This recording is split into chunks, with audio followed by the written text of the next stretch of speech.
Láska je biochemická reakcia, ktorá nezasahuje len mozog a srdce, ale každý por nášho celého tela. Láska je falošný hráč, prihráva vľupom tie najlepšie ženy. Láska je filozoficko, psychologicky, de facto nelogický proces, bazirujúci na eroticko-exotickom materializme, dotovaný optickým klamom,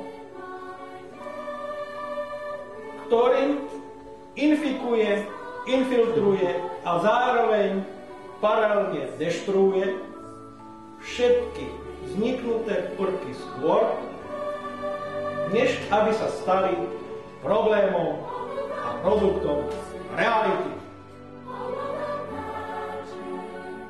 Láska je strašne bohatá, láska tá všetko slúbi, no ten, čo ľúbil, sklamal sa a ten, čo sklamal, ľúbi. Čo sklamal, ľúbi, prach dlhých, smutných letných dní na staré lístie padá. Poznala príliš neskoro, ako ho mala rada.